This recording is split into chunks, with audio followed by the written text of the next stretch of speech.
Hi! Today I'm going to show you how to make a mica swirl and also an inkwood. An inkwood is just a technique that Aaron Wood of Woody's Goodies shared, and it's really fun and it does fun things to the cup. So first I'm going to show you how to make a mica swirl, and then I'll continue that on and show you the inkwood technique, because they're both the same until the very last step. So it's kind of two cups in one. The inkwood looks like this. So it's the mica swirl, but it has these really cool drops of acrylic ink in it that are then torched, and that makes them just do really cool things. The mica swirl is just that, a mica swirl. This one is on a black and white mixed base. The one I'll be doing today is just on a white base.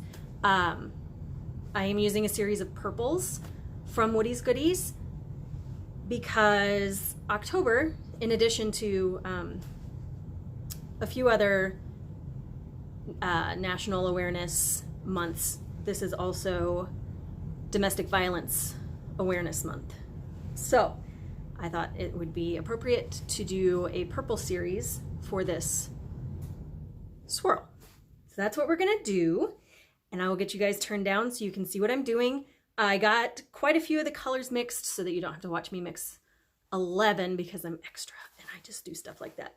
You by no means have to use that many colors. It works with 2, 3, 4, however many you want to use. Like I said, I'm just extra and I'm doing 11 because I had 11 purples and over the top. That's just kind of how I do things. So I'm going to get you guys turned down so you can see how much mica I put in the cup, which I probably put more than is necessary. So you probably wouldn't even have to put as much as I do in there. And then we'll get started.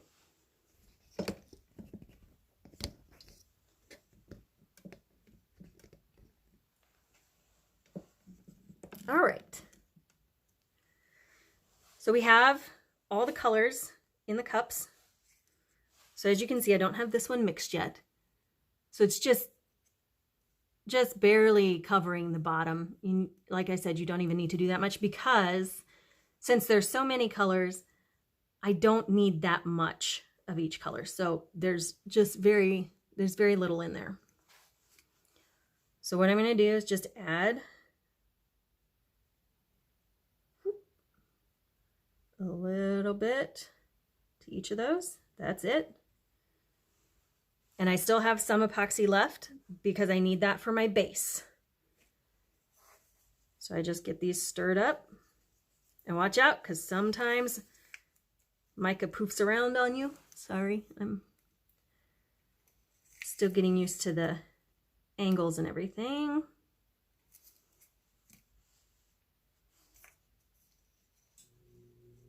Making sure you guys can see what I'm doing. So it may be a little awkward. So just get those stirred up. And I have a little painter's towel over here that I just wipe my stir stick off on. So if you see me reaching off camera with my stick, that's what I'm doing. So the next thing I'm gonna do is with my epoxy that I'm gonna use as my base, I have my Alumilite white dye. Sometimes it sticks to the bottom. There we go.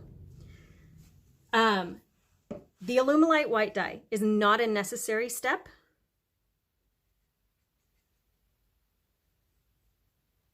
It is just my preference. I like the richness that the extra color adds to the base, but it is absolutely not necessary because I do have my cup already base painted white. So this is just a little something extra that I do, but you absolutely don't have to. Okay, I'm gonna get these moved out of the way so I can move the turner forward. And I will list in the description these colors that I used. The ink that I'm using is this brand. I picked it up at Michael's. And just a forewarning, I have not used this ink yet for an Inkwood, so I'm hoping that it performs the same as what I have used. So you get to experiment with me. That can be fun. All right, get this moved forward here. Make sure you guys can see it.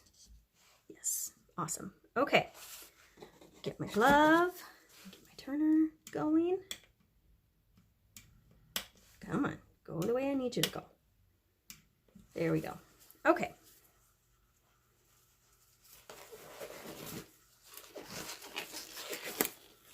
Always remember to protect yourself when you are using epoxy.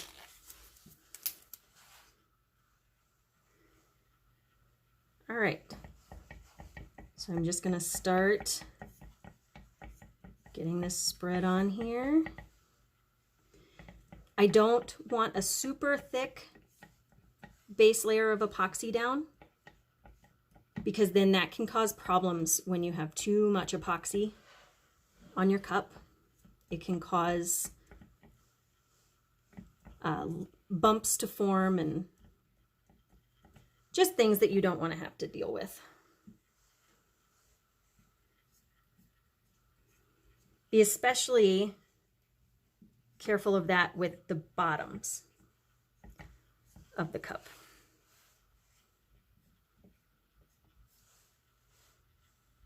The very bottom, not this bottom.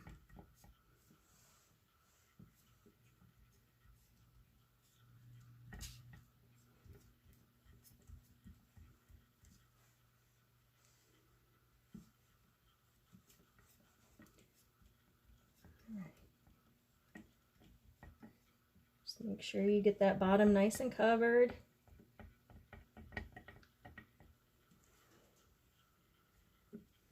The other thing that I will be using when I do my swirls to heat it up and get the movement going, I use a torch. You can use a heat gun. I have just found that I prefer the control that I have with a torch. I can get specific spots moving if there's one spot that I don't like. And heat guns, while they absolutely have their place, they heat up everything at once. So that is just my preference, not a requirement. And I just have a kitchen torch I ordered it on Amazon a few years ago.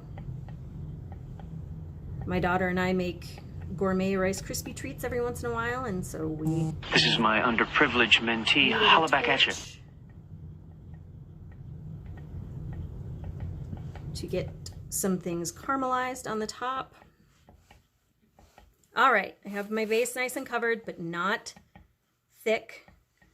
I probably used a total of 8 to 10 milliliters on that. So I can take off my glove now because I will not be touching the epoxy anymore. I'll be using my stir stick for the rest of this.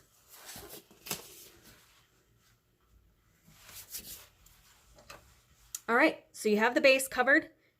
Then you just start with your colors. Pick a color, and you're just gonna drizzle. Different spots.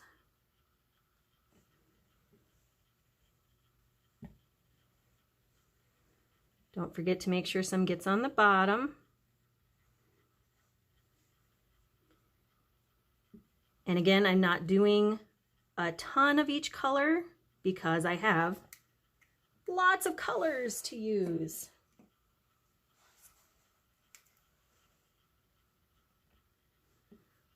Something to be prepared for with micas, they just naturally pull away from the edges, like the top and the bottom edge. So if you wait about a half hour to 45 minutes, depending on the epoxy you use, I can come back in about 45 minutes later and still be able to get my epoxy on there. Some epoxies have a shorter working time, some have a longer working time. This one seems to have a longer working time than some. So basically what I do is I just come back with a color and I just go right around the rims just to get the color back on there.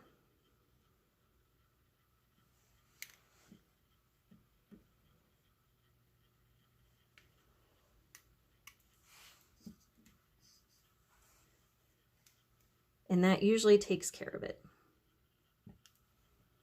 Sometimes I forget to do that, which is completely normal for me. I do not have the best memory.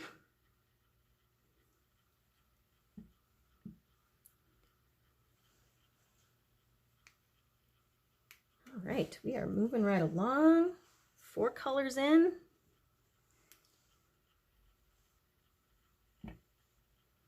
And so that's, I mean, with a swirl, this is basically, it's just the same motion with every color. You know, if you're doing fewer colors, then you will want to do a little bit more of each color, just to make sure you're getting the coverage that you want.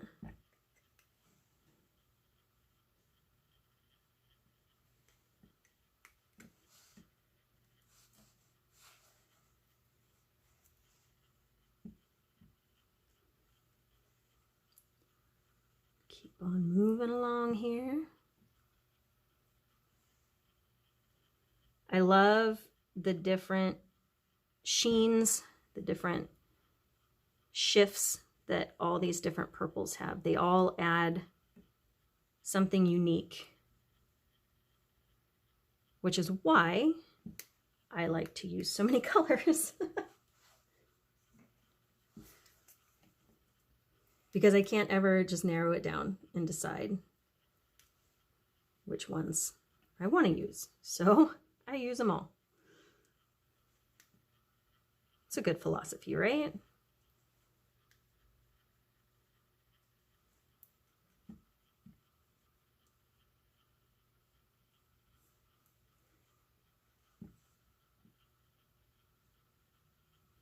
And it really doesn't matter how you put these on here. You can go side to side like this. You can go up and down. You can go diagonal. However you want to do it.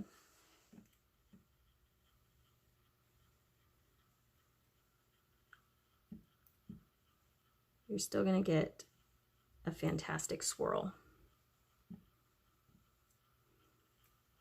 And I absolutely am not a fan of telling people that there's only one way to do things. So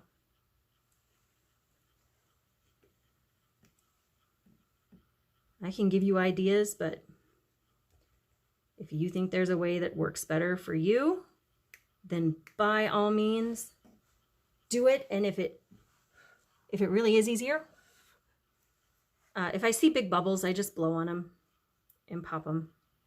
And if it is easier, let me know, because I am always down for easier ways to do things. Always, always.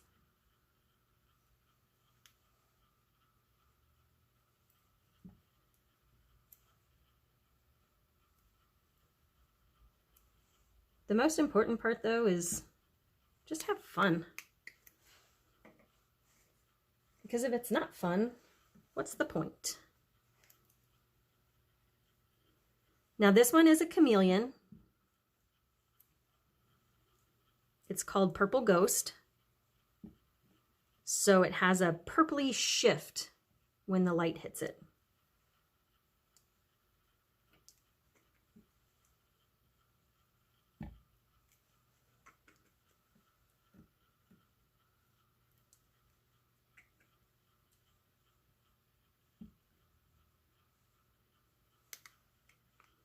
And then this last one that I'm going to use is an Aurora.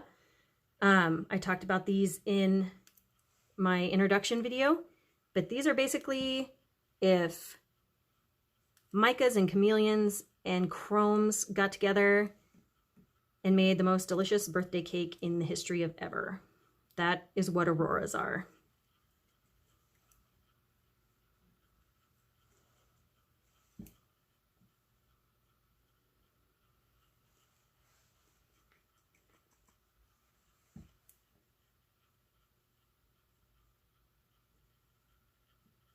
All right, get that last little bit off here.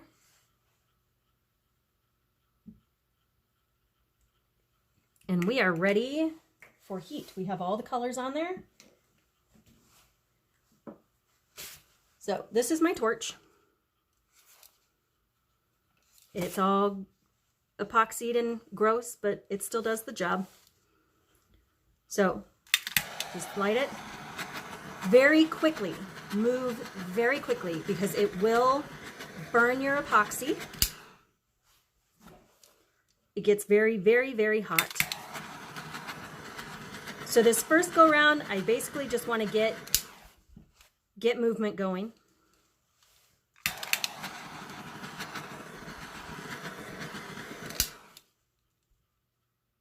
Not a ton, because this will, all the colors will keep moving as the cup spins while your epoxy is fluid enough to move.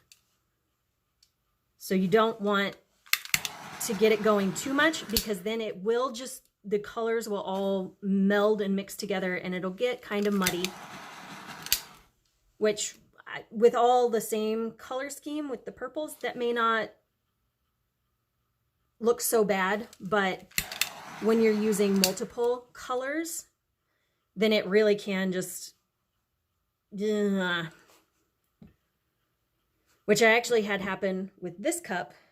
And so I had to strip it and redo the whole thing because I wasn't happy with what it was doing.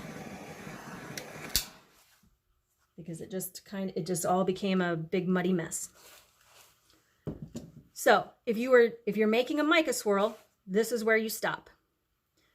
Some things that you can do that are fun to do with swirls, if you have a motor that turns clockwise and counterclockwise, you can stop it.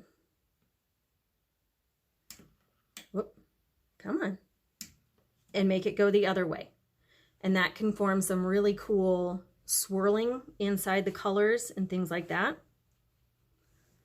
The other thing that you can do is you can tilt to get a little more mixing. So now see, I'm getting these cool spots where they're mixing and swirling together. So you can let it turn that way for a few minutes, stop it again, and get it going back the other way.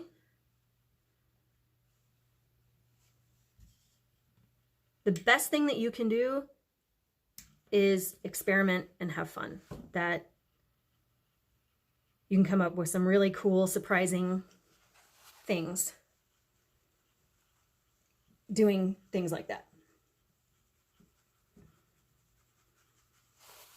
So now, since I tilted it when this part was down, I'm going to now tilt it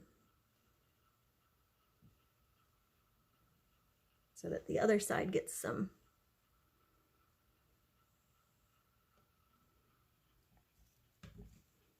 Okay, I'm going to stop playing now, and we will move on. Actually, I'm going to give the bottom just a little bit more movement. There we go. Now we go on to the Inkwood portion, which again is the acrylic ink that I'm going to drop on the cup. I'm getting this one shaken up because it does have some pearl to it, which pools on the bottom as it sits. So just got to make sure to get it shaken up. Shake, shake, shake your booty, you know. You can dance and have fun while you're doing this. So I don't want a ton of the ink. So I'm just going to drop it in a few spots.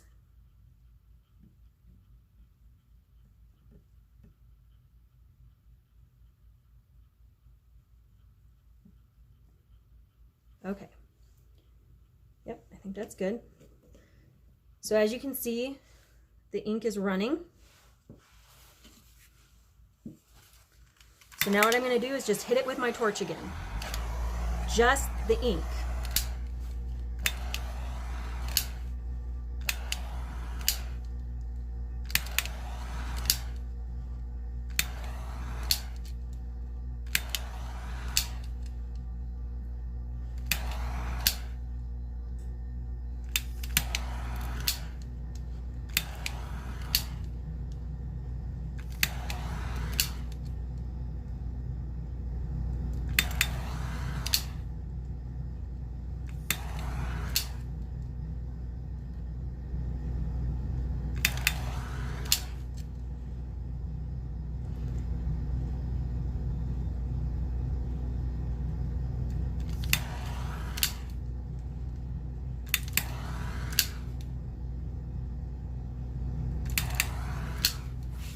All right, so that is it.